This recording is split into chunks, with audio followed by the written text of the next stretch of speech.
I'm Michelle, and we have been married for almost 7 years, which doesn't seem like a long time, but we've lived a lot in those 7 years. We have 3 kids, and we've survived a lot of little things, and a lot of big things. But anyway, so just to kind of give you guys kind of a preview, when we met, I was 29, and I had just graduated from nursing school, and I was working at the Primary Children's Hospital. And I'd done my fair share of dating at 29, and now it seems so young to me, but at the time I felt so old and not married and, all those things. But through the time that I had been dating, I had kind of come up with like 4 basic things that to me were sort of like the deal breakers of what I wanted in the person that I was going to marry. And I kind of want to start with that before I go on. So the first, obviously for me, was that they were active in the church, that they honored their priesthood, that they were faithful members of the gospel. That was really important to me. Second was that they were kind and respectful, and that seems really broad, but that was really important to me. I have kind of a sensitive soul, and I knew that I would not be happy with somebody who was lighthearted about my feelings or other people's feelings, and so just somebody who treated me with respect, who treated their family, my family, the waitress at the restaurant, the cashier at the grocery store, things like that. Somebody who was just very respectful of other people. Third was that they were hardworking. I had worked really hard to get through nursing school and get a bachelor's degree, and that was important to me, that they kind of have something similar along the way. That was my thing. That might not be your thing. That was my thing as I kind of had gone through life, that I felt was really important, something that I prayed about that I would find in who I married. And somebody who was, going to work hard just to support a family and take care of their family.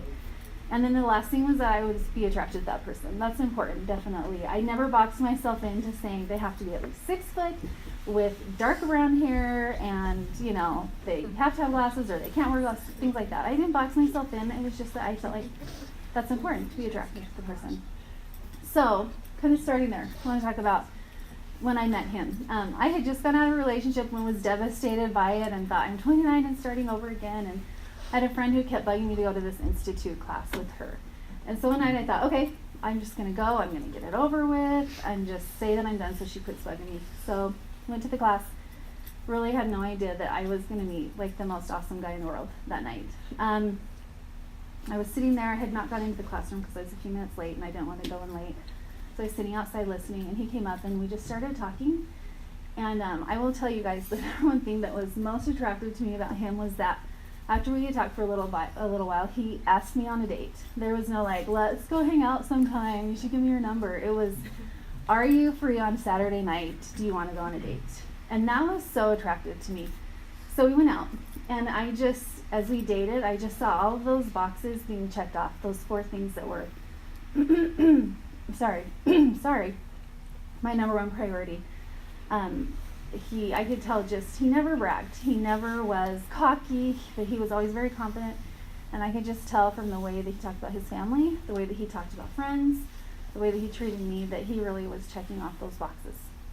So we kind of just kept dating. We dated for probably about 8 or 9 months and got engaged. And I kind of want to tell you guys a couple of experiences that I had along the way that were just kind of little lessons for me. One was that I kind of always pictured that I just marry some Utah guy from Utah, born and raised, and so her mom is from Argentina.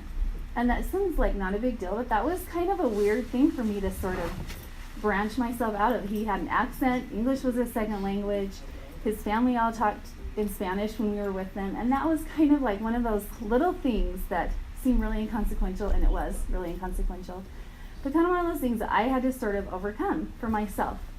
And I realized as we dated and I got to know him and his family that are amazing, that really was not a deal breaker for me. Another one was that I always thought, I'm going to marry somebody tall. And if you'll see my husband when he stands up, we're about the same height. And so let me tell you about this experience that I had. One day I was sitting there and we were kind of getting more serious. We dropped the L-bomb and we're getting a little more serious about things. And I was like sitting there, but I can't ever wear high heels again. Like this is a really big deal for me. And I don't know about this. And I remember very clearly the Spirit telling me that if I dumped this guy who was amazing for something so inconsequential as his height that I would be accountable for that one day. You know, we're kind of taught that men have to get married in the temple to get to the celestial kingdom, but women, we don't necessarily have to if we don't have the chance. Well, I feel like this was really my chance, and I would be accountable for that. So just kind of something that along the way, one of those things that seemed like a big deal to me, but as I really thought about it, was not something that was gonna determine our salvation at all. So anyway, just kind of one of those learning moments for me in dating. Because everything else, he really checked those boxes off.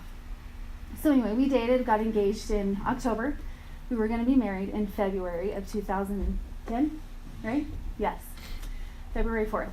So February 3rd, this guy told me that he didn't want to get married. That he had was having a lot of doubts, a lot of questions, a lot of anxiety. He hadn't slept in a few months, and I had no idea that any of this was going on. This was really out of the blue. So the day before our wedding, he called the wedding off, and we had to do the whole thing, call the temple, cancel with them, call family and friends coming into town, try to reach everybody to make sure nobody showed up for the wedding or the reception the next day. So obviously, if you can imagine, I'm sorry, he's a great guy, but I still get a little emotional when I talk about it and how upsetting that was. And it was really hard for me because obviously I questioned myself, and he'll talk to you a lot about his feelings and why he did that and what he was going through, because I think it's something that's really common for a lot of people when you're dating, to have concerns and anxieties. Anyway, so that was a really hard time for me. And a couple weeks later, we got together and talked a lot about it, and I kind of slowly began to realize that it wasn't necessarily me, and it wasn't because I wasn't perfect or I wasn't like his sister or more like his mom. It was because he had just a lot of things that he needed to work, not a lot of things, some things he needed to work on, and some anxieties he needed to get over. And we started dating again. Sorry, let me take a drink of my water. So we started dating again, and we dated off and on. We definitely had our challenges. It was not always just easy, but I think the thing for me, besides always feeling really good about this, is one thing for some reason when I had dated other guys, I had always had a lot of those moments when you're in the temple and you're just so confused about what to do, and with him it just wasn't that way for me. I felt very calm. I knew that he had met all of those priorities that I had thought about ahead of time that I really, really wanted from somebody that I dated. And he met those things. And so there were times though we broke up a lot of times and we got back together a lot of times. But all through it, I would say, besides this feeling of peace, which was definitely there about him and about how he felt and about me, and knowing that it wasn't me, and knowing that he was still a really great guy despite all of these things, I would say the number one thing was that we were able to talk about things, and we talked about everything. And second, that he never once stopped treating me with respect. He never tried to play games. If he said he was going to call, he always called. If he said he was always texting to say hi. He just always showed me that I was a priority to him. And that was a really big deal, and that's what kind of kept me feeling like, okay, let's keep working on this. And eventually, there were a few things that he'll talk about, I'm sure, that kind of got through his head and made him realize that he was ready to, and it wasn't easy for him at all. We had, I think 2 days before we did get married, he was still questioning a lot of things and not sleeping well, but he can talk a lot about that. But we kind of persevered, just following the Spirit, and we did get married, and I think he would say that there's never been a question in our mind about the choice that we made, and we did get married on May 14th of 2011, so a little over a year later, a year and 5 months later, 4 months later. So anyway, that's kind of our story. Did I miss anything? Was there anything you wanted me to talk about? But you hit some great things. Okay. That was perfect, yeah. Okay, anything else? No, I think that's Okay. good. Yeah. So, I'm going to stand up so yeah. they see. I'm a little taller with him. I mean, almost a deal breaker, but not quite. So we don't want to take a lot of the time from listening to your questions. And we never did this, to be honest. We always kept it for friends and family. And Miguel, to me, it's like super good friend. And anyway, so besides what she said about me, I'm not gonna use time for that, but the reason why we wanted to share this story with you is because I grew up in the church. I'm from Argentina. My parents were members of the church when I was born, and there's always this pressure, like what Miguel said, is the most important decision that you're ever gonna make in your life. And you're like, every time you're going on a date, every time you're going with friends, you're like, it's hammering your brain all the time, and it's a lot of pressure. And that's what really kind of freaked me out, and I was kind of in a panic mode. Everything was black around me. I could not do it. I could not move. I could not think. I could not sleep. We all take it differently, and everybody's different. And this is the thing about the gospel and about relationships and about children of God. We're all different. We all deal with different things differently. But when we talk about the pressure on making this decision, it's kind of a common pressure feeling that we all feel. And my parents are divorced, and every time I thought it wasn't about her, it was about me making the biggest decision in my life, and the only thing I saw at the end was failure. So I just couldn't do it, because Miguel knows me. We work together. We're engineers. I just need to see a formula equals this, right? So I didn't see the equals this. It was just somewhere in the future, unseen, in the darkness. It depends not on me, on her. Is she gonna do something weird in 10 years, or and all these things, and kids, what's gonna happen with kids, and I see all these crazy stories about kids doing this and that, and just the unknown on the end of the equation just drove me crazy. I couldn't do it, and everything I saw around me about marriage was failure. My sister, my parents, and my brother got divorced. So I'm like, give me one reason why the most important decision in my life, why do I need to do this now? And so the important thing, and I'm going to finish in 2 minutes, we're going to open the last 30 minutes for questions, or just, I wouldn't call it questions, just discussion, is what I learned in the process. I ended up going to therapy, and I invited her to come with me, and anyway, that to me was amazing. So anyway, sorry.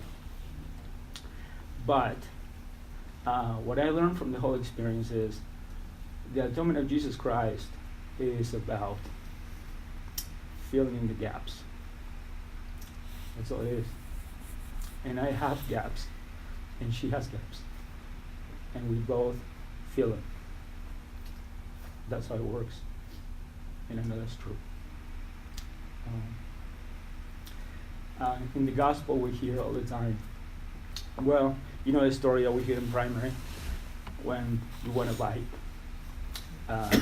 your dad says, well, work for it, put your $10 and I put the other 90 or whatever it is. And we think that only relates to Jesus. It's true. But how does the atonement work in our lives is with people. People fill the gaps. And when we make this the most important decision of our lives, we need to look at that. Is this person gonna fill the gaps in me? And am I gonna fill the gaps in her or him? That's how the atonement works, if we have Jesus in the center. And that's, I don't know. Then we can open it for a discussion. I don't know if you have the... Yeah. Is there anything else you want to say? No, this is great. So far, we don't have any questions coming in from the class yet, but there is something that I'd like to bring up. So I actually went to had one a little while ago with a question of my own. So Herman's somebody I admire in many ways, and one way is that I know that I can ask him questions about the decision to get married. And I remember asking him about these things because to me there always seems to be so many deal breakers on such a list of all of these things that I think are important. And, you know, like Michelle, maybe there's the tallness, but there's even things like interests and personality traits that I think all seem to be important, and it's so hard to rank them. And Herman, I don't know if you remember this, but you told me there was 2 things. Does this ring a bell? And it simplified everything into just 2 things that I needed to ask myself. And I was wondering if you could share that with the class. What are the things that are important to you? Yeah, I think if I remember right, it was kind of like Things that you can control and cannot control. Yeah, it was about, can this girl meet your needs right now, and can you have the faith to move forward? It was something along those lines. Take the step into the dark. Yeah. When you. Yeah, so I was wondering if you could kind of tell the class more about those 2 things when it comes to deciding if this person is. Yeah, I was making notes on, because this is such a broad topic that we're all so different. I don't know. I was making notes, and this is what I wrote, and then probably this can spark some questions. In a serious relationship, we reach a point where we know the knowns and unknowns. And I think we all went in that. We've all been in that situation. It's like, well, this is what I know, and this is what I don't have any idea. What's that? Oh, louder? Can you guys hear me okay? Yeah? Okay. If the knowns make you a better person today, it is a pretty good indication that it's a healthy relationship. So I think that to me, despite all these things that I was going through, not because of her, but because of me and my perception of things, she was always making me a better person. She was filling the gaps, as I talked before. And I think I was filling in her gaps. So I think she was making me a better man, and I was making her a better woman. And that to me was the basis to say, this is worth it. So I think, despite all the knowns and unknowns, fears that we have, that is to me the most fundamental question that we can ask ourselves, and we're going in a relationship moving forward into something more serious. Is, am I a better person? Am I a better Christian or not? And am I helping her as well? It's not all about me. Is it a two-way road to make everybody better? I think that's kind of going to the first point that you said, is feeling what I need, right, and what she needs. So what are your thoughts on that?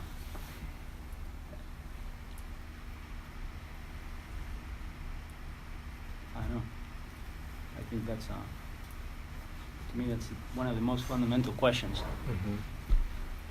Yeah. So that's actually a great question, because Michelle, for you had to forgive Herman. How did you kind of overcome that forgiveness? And going back to Herman's question, like knowing that Herman makes you a better person, there was a lot of hurt there too. So was there a question for yourself there, like, is this person making me be a better person if I feel so hurt by his actions? Yeah. And that's actually really the thing, because I by no means think that we should stay in a relationship where we're being hurt by someone.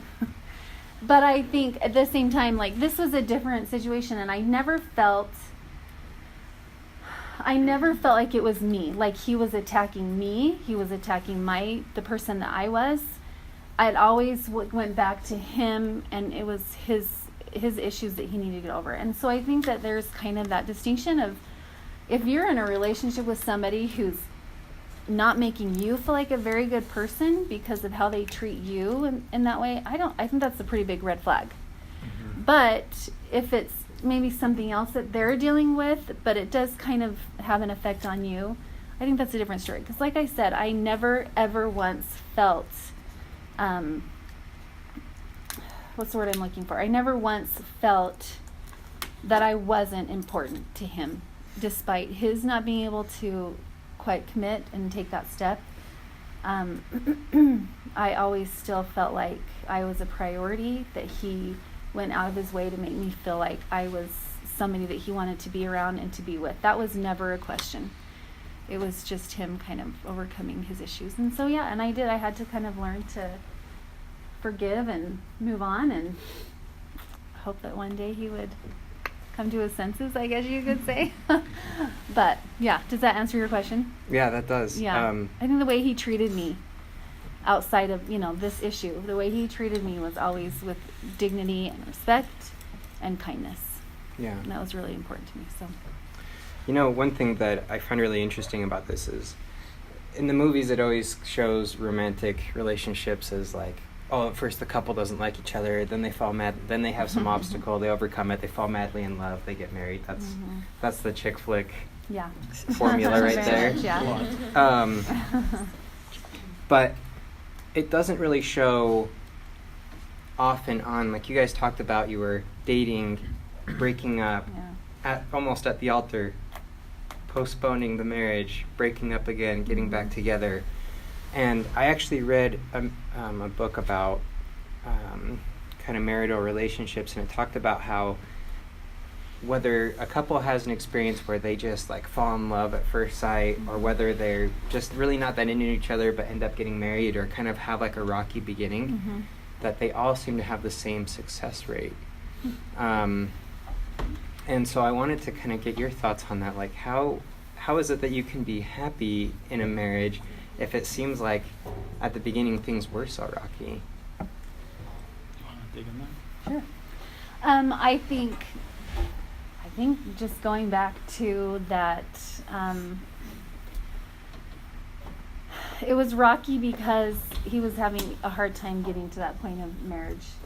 Everything else in our relationship was okay. You know, and does that make sense? So like, he and I together was never an issue. I kind of think like, man, we went to therapy before we were married. Like, shouldn't it be easier than that, right? Like, and I would totally think that if I were an outsider looking on, and I'm not saying that, hopefully you guys, it is a little easier than that. Yeah. For us, it wasn't that easy, but I think, again, just going back to it was never an issue of he and I needing to work on issues, needing to work on our communication. It was never an issue of feeling not wanted, or him feeling that way. It was really just the other stuff that he kind of was dealing with. And so I think, does that make sense? Does that answer your question? I think that you kind of have to pay attention to, again, how does that person make you feel? And if they don't make you feel great about yourself, then that's probably, I would think, I can't give dating advice. Everybody has to do their thing, but that's a pretty big red flag, I think. If it depends on how that person treats you. Are they honest with you? Do they make you, other things are going to come up in life, work and things like that, but you should still always feel like you're a priority to that person and that you're important to that person. Yeah. He has a question. Oh, great. Do you think that first 9 months, because it wasn't rocky in the first 9 months, right? No, it really wasn't. Not for me. Uh-huh. Not for me, but yeah. So you feel like that first kind of established a strong enough relationship to continue after what happened? Does that Yes, make sense? it totally makes sense. Totally. I think so, because I think that I knew I'd kind of met a 1 in a million guy, and I knew you don't meet 1 in a million guys all the time. And that kind of, and I'm not trying to say that I was like, oh, I'm going to stick around and put up with him just because I don't want to deal with dating other people. It wasn't like that at all. It really was like, I really knew that I had met somebody who made me feel good about myself, who met those things that I felt were really important to me. And you don't just pass that up easily, you know what I mean? There's things you do pass up, and there's issues you do pass up. But this was one of those things where I felt like we could work through. If he was willing to, then we could work through it, just because we did have a good relationship, and I felt really great when I was with him. And really, I'm not kidding you, that there was no warning at all for me, because he never once played games, like just didn't return a text or didn't return my phone calls. He never did anything like that. He really was always very involved in the relationship, and that's important. That's important, when you're dating, when you're getting to that point of marriage, to be very straightforward and, not playing games. I think, yeah. Did that answer your question? Yeah, no, that's Okay. great. And I have another one. Sorry. Yeah. It's Go okay. for it, No. yeah. So, is there a reason? How do you say your name? Herman. Herman. Herman.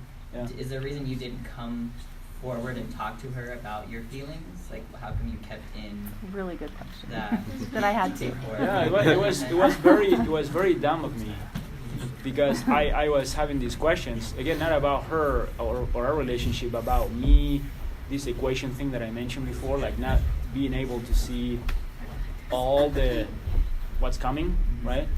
And I kept it to myself, and I think in the church we have this misperception of figuring things out. It's like you say a prayer and you fast and you're gonna be fine. I think that's very wrong, in my opinion. I should have talked to her. I should have done all the things that I did after this happened before. And I was praying about it, I was fasting about it, I talked to my bishop about it, but I don't want to stress her out, right? So I kind of kept it to myself. That was a huge mistake. And I think in the church we have that misperception of how do we overcome fear. It's like, I'm going to say a prayer and read the scriptures every day, and I'm going to fast, and things are going to work out. And no, it didn't. Well, so I know. I I should think have- those things are I've- important to do, obviously. It's not that they're not important to No, do. I'm not saying don't do it. I'm saying it's not You the have to only way talk. to do it. And I think communication with the person is probably more important, along with the other things, right? It's just a mix. And I didn't have the most ingredient part in the mix, which is talking to her and getting her involved in it. And I think that was the biggest mistake on my side. Yeah. And the second time around, he still had a lot of concerns. Like, funny story, the week we were going to get married, we went to go get the marriage license again. And he had like an actual anxiety attack in the foyer, and we didn't get it. And I was like, oh my gosh, I can't do this again. But we talked about it, and I remember just praying and thinking like, okay. And I just felt really good about moving forward. And it wasn't my responsibility what the outcome was. That was up to him. I felt good about it, and so I kept moving forward. And again, one in a million guy. You don't just pass that up. You have to be understanding and yeah. And that kind of leads up to the second point that Miguel's mentioned is, when are you ready to take a step into the darkness? When are you ready to take a step of faith? Is it a suicidal step, or is a true faith step that everything is gonna be okay? I think that's kind of where I think where there's a lot of it's fuzzy, it's not clear, right? Well, I can't know everything. It's impossible. How do I know that I exhausted all the answers that I can get on my own before I take that step? And that's where I was, and that kind of taking that step of faith, it truly is something that stretches us. And for some people it's easier than some others, but that I think that is also an important thing. When to know when we are right there. If we did everything we can, now it's up to us to really exercise faith and take that step, knowing that everything is going to be okay if we are willing to work it out. Yeah. And that was the part of the discussion when we had it that helped me so much, is saying, okay, where are things right now? Am I okay with where things are right now? Can this person meet my needs right now? Now, how do I exercise that faith? I think what's interesting that you guys are talking about is there's kind of, with a lot of problems in the gospel, it's between us and the Lord. And with this one, it's us, the Lord, and another person. On my mission, Elder Bednar came and he asked us, how do you teach with the Spirit? What is the first step? And everybody had all these answers, but the answer that he wanted us to focus on is you start with asking a question. And it made me realize there is actually another person when it comes to teaching that I need to take into consideration. I need to find out what they're thinking and understand that. And I think that was kind of the piece that you guys were talking about, not just having faith, not just praying, not just going to the temple, but also communicating with your, in this case, fiance, to really get to that deep understanding that the gospel and the Spirit can bring. Mhm. And just a comment on that. Now we're married 7 years marriage. We have 3 kids, and every you know, that's the way you make a marriage work. Is you talk about things, and you plan and you work together. There is really not, as Miguel said, the gospel is very simple in concept, but it's tough sometimes to execute it, to put it in practice. But that's what it is. It's not just making the decision. It's not just getting to the temple and getting married. It's really like every day you work as a team. You make it work. That's what it is. And if you can have that dynamics when you're dating, guaranteed you're gonna be successful in your marriage.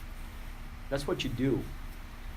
You are faced with a problem, you work as a team, and you make it work with the Lord next to you. That's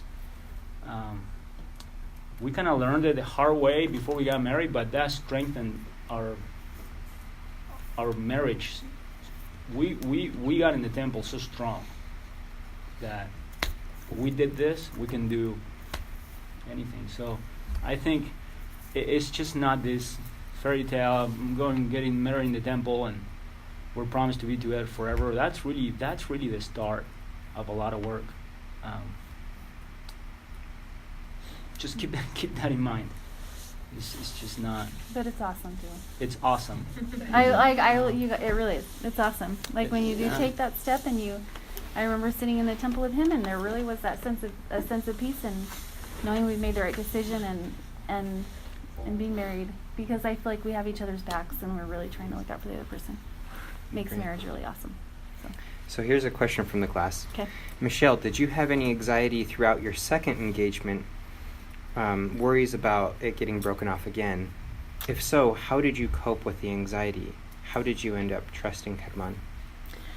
That's a really good question, because yeah, I did.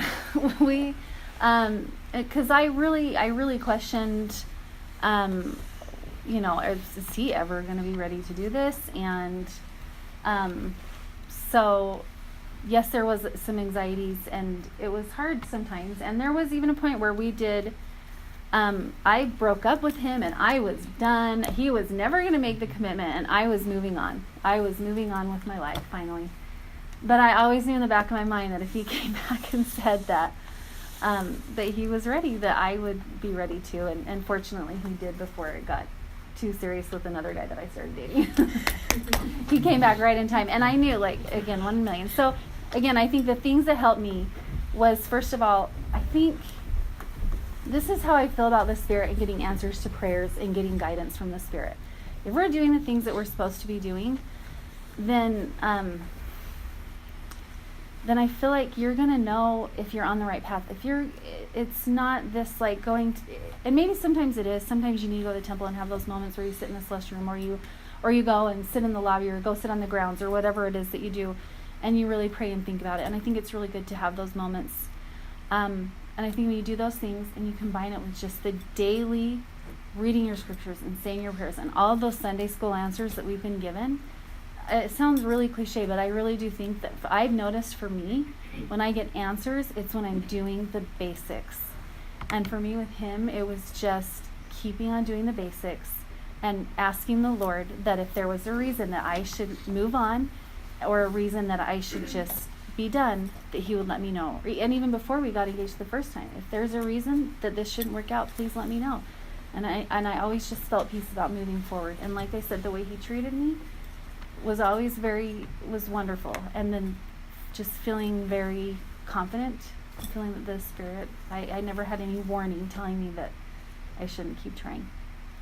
So that helped. Did that answer the question? I hope that answered the question. I think that did. Okay, next question from the class. At what point was therapy a discussion, and did it feel like the last option available?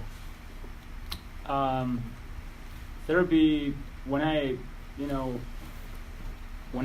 figured out that it was something that I needed help besides saying a prayer and fasting and going to the temple, I really said, well, you know what? I talking to my mom or my dad or my brother or my sister. Everybody has their own take on it, and you so used to listening to that that you kind of shut off. You kind of barricade yourself.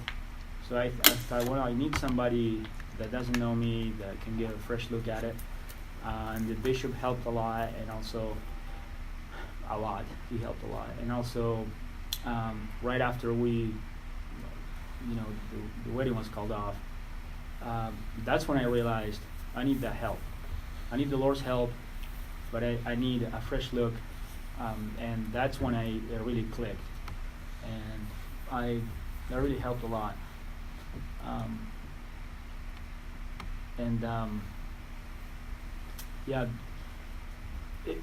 Every situation is different, but that really helped me to understand what knowns and unknowns. I didn't have it right in my head what to expect from marriage. I was expecting perfection, when in reality I'm so imperfect, and that really helped me to understand what is it that I could realistically expect from a wonderful woman, and knowing that I'm not perfect. And that really changed, that really gave an awesome spin to everything. Great. Next question. What advice would you give someone whose fear of getting married prevents them from dating someone in the first place? So not even start dating somebody? Yeah, it says here the fear of getting married is even preventing them from dating. There's not a lot of other background info there, but yeah. That's a tough one because everybody, we have our fears, and that's a legitimate one. And this would be my thought, is that the nice thing about dating is there's really no commitment. Going beyond that one date, you're not committed, really. Like with him, when I met him, I didn't know the first time I met him that I wanted to, I thought I saw something really serious, but he seemed like a nice guy, so I was like, sure, let's go on a date. And after that first date, I liked the things that he said, and I liked the, way he was, and I thought, okay, sure, a second date. So I don't know, I kind of think that that's one of those things where that's a tough one. I think just kind of taking that first step and realizing that I'm not saying you shouldn't try to make commitments at all, but I think just try taking that first step and realizing if it doesn't work out, it doesn't work out. You don't have an obligation to that person after that, as long as you treat them well and kindly on that date. I don't know. I don't know if that answered very well. I think she hit it right on the head. There is a talk that I wanted to share with you. It's in October 2015 by Elder Bennett. And I really recommend you just reading to it, listening to it. And he says, with childlike humility and willingness to focus on our faith in heaven and our Savior, we take steps towards them, never giving up hope, even if we fall. Our loving Heavenly Father rejoices in each and every faithful step. And if we fall, He rejoices in each effort to get back up and try again. So going back to your question, I think if you have fear of going on a date, just take that step, go. And then if it works, if you feel good about it, again, if that person makes you feel like you're a better person, like it makes you feel good, take the next step. And the next step. And the next step. When we got married, we were saying, well, how many kids do we want to have? It's like, whoa. Just try to have one first. And that was frightening. Really frightening. And then, well, I guess we can do this, so let's try it again. Second kid. And then, so what I'm saying is, if you are fearful of going on a date, that's a small step, but you need to take it. Take it. And then the next one, yeah. I was just thinking, I keep thinking about, because whoever asked the question, I feel like it's something I can relate to, because they don't even want to date. It's not the fear of the date. They don't want to date because they're fearful of marriage, sort of thing, probably for some of the similar fears. And I keep thinking this line that faith and fear both demand that we believe in the unseen, and it's your choice it's our choice what we choose to believe in. So we can have faith. And fear is a very crippling, emotion or whatever you want to call it. But the choice is ours personally.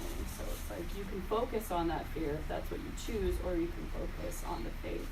And that, I don't know, where you put your focus is so key. So try to shift your focus from fear, because faith and fear can't occupy your mind at the same time. So choose your focus and change it. Like that. Yeah, it's a That's pretty so cool. true, and it's hard too, because it might not even be a fear of marriage. It might be a fear of if things not working out again. Because I mean, heck, we've all been there lots or of times. rejection, Mhm. or whatever And- it might be. But I think when you look down the future, 10 years down the road, and what you want, that's kind of what you need to focus on. And yeah, you have to just have faith. And I wish it were easier than that sometimes, but it's kind Yeah. of, you just have to practice faith. And I think that those two comments go up hand in hand to focus on what you can control. Because fear is always related to the other person. Oh, I don't know what they're going to feel, what they're going to say, what they're going to do. Well, you cannot control that. You control your choice. So make the choice, take the little step, go. And then see what happens. And just be willing to make the choice to take the next step. Always. Don't go taking the step with a lot of reservations. Just keep an open mind and faith in God that you can take the next step if it's a good step or not. If not, don't take it in that direction. Retreat and take another step in a different direction. But always have the willingness to make the choice to take that next step. Yeah. We're almost out of time. We have one more question here, and if you could answer it shortly, and then I'd love to hear kind of your testimony of how the gospel has helped you on this journey. So this is the question. It said, what did the families, this is probably a little more for Michelle than Herman, what did your families think of you getting back together? Did they ever express doubts or try to dissuade you from continuing the relationship? And if so, how did you deal with it? Okay, that's a really good question. And what's really interesting is that I had a lot of coworkers that didn't know him at all, and they were very much like, "Oh my gosh, what a jerk! I can't believe that." When they found out we were dating again, they were very, very, very. What's the word I'm looking? Yeah, against it, and they did not hold back their opinion. But my family, who knew him and had known what a great guy he was, and my friends who knew him were actually really supportive of us working it out, because they knew, again, you 1 in a million, and that it would, they really prayed and really hoped that things would work out for us. So I think knowing him and his character was very helpful in that. So yeah, Great. that answered the question. Thank you. So let's end with if you could share a little bit of your testimonies of how the principles of the gospel have helped you through this journey, and perhaps even how different they were from what the world has taught on relationships and marriage. Okay. You go first? Okay. I can go first. Okay, go ahead. Yeah, I just wanted to share something that is one of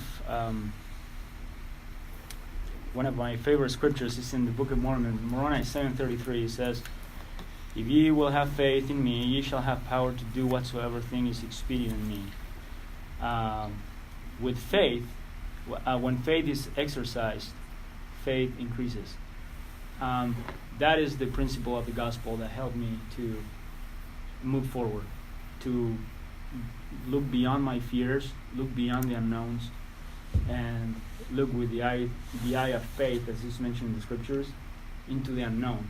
By doing that, by knowing that I own the choice and that I can make that next step with the Lord and with her. Again, don't think it's all about you, how you can figure things out. It's, you and in your prayers and fasting is just make it a team. And that's how it really helped me. When you look at the gospel as an individual figuring things out, things are not as smooth. When you involve the Lord and the other person fully, that's the gospel in action, in my opinion. Not only in marriage, in a calling, in a work council and friendships, it's just having that mentality taking your individual step, but as a team. Okay.